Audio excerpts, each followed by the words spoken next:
वाराणसी से ज्वाइन कर रहे हैं, बहुत ही जाने माने पत्रकार हैं चतुर्वेदी जी। बहुत शुक्रिया आपका हमारे साथ जुड़ने के लिए। तो इस बार नगर निकाय का जो चुनाव हो रहा है उत्तर प्रदेश में, आप क्या महसूस करते हैं, क्या पाते हैं राजनीतिक तौर पर, और क्या चल रहा है उत्तर प्रदेश की राजनीति में इस चुनाव में? धन्यवाद ब्रजेश जी। यहाँ तक अगर मैं कुछ चीजें जोड़ना चाहूंगा, इजाजत हो तो। अरे प्लीज गो। मेरी समझ से मुझे एक चीज समझ में नहीं आ रही है कि ये नगर निगम का चुनाव में आपने 2015 में 2016 में स्मार्ट सिटी का कॉन्सेप्ट लॉन्च किया।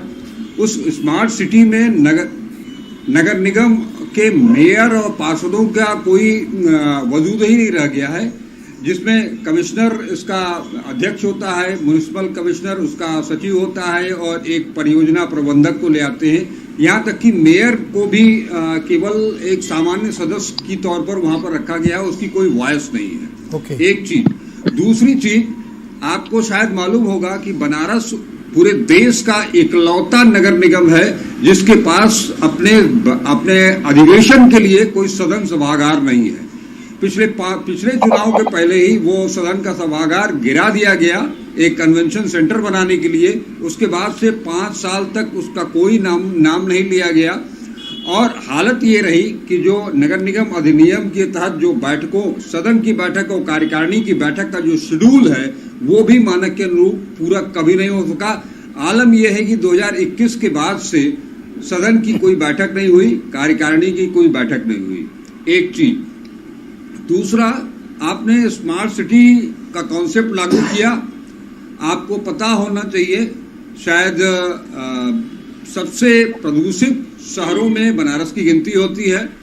बनारस का ट्रैफिक सिस्टम सबसे बदतर है।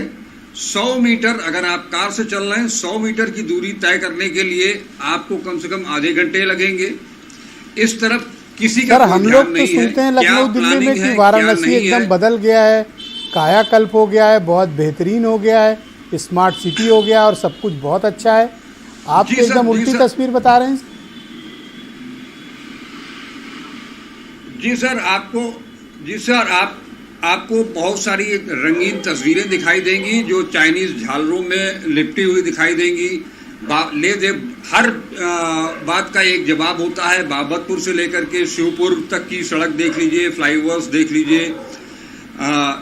निश्चित तौर पर वो एसेट है हमारे लिए। विश्वनाथ कॉरिडोर का एक बड़ा एसेट है हमारे लिए जी। लेकिन गंगा घाटों का सुंदरीकरण किया गया। स्थिति यह है कि घाट दरकने लगे हैं, घाट धंसने लगे हैं। उस पर मरहम पट्टी कर दी जाती है, आवाज उठती है तो उसके बाद फिर जस का तस छोड़ दिया जाता है। सीवर लाइन हर जगह आपको चौक मिलेगी। हल्की सी बारिश हो जाए तो पूरा शहर तालाब बंद स्विमिंग पूल में तब्दील हो जाता है। जाम की समस्या का कोई निराकरण नहीं है। तो बनारस के लोग क्या सोच रहे हैं चतुर्वेदी जी, जब आपकी बात होती है तो लोग क्या कहते हैं बनारस के? वो क्या चाहते हैं, कैसा मेयर चुनना चाहते हैं? फिजूल खर्ची टाइप डिबेट चल रही है, डिबेट जी। देखिए, मेयर कब सबसे पहले तो जो 73वें 74वें संविधान संशोधन के बाद निचली सरकार का जो ओहदा मिला था, वो सरकार को पूरा अधिकार तो मिले तब तो वो शहर के बारे में कुछ करेगी। हमारे यहाँ तो ये आपने इम्पोर्टेंट पॉइंट कही। मेयरों के, चेयरमैनों के अधिकार लगातार सिकुड़ते जा रहे हैं। इस बात से मैं सहमत हूँ कि उनके पास अधिकार कम है। या तो अधिशासी अधिकारी या नगर आयुक्तों ने कब्जा कर रखा है और वो अपने हिसाब से सरकारें शहरों को संचालित कर रही हैं। उस पर से भी स्मार्ट सिटी का कंसेप्ट ये थोड़ा कन्फ्लिक्ट वाला है। मैं सहमत हूँ आपकी बात से।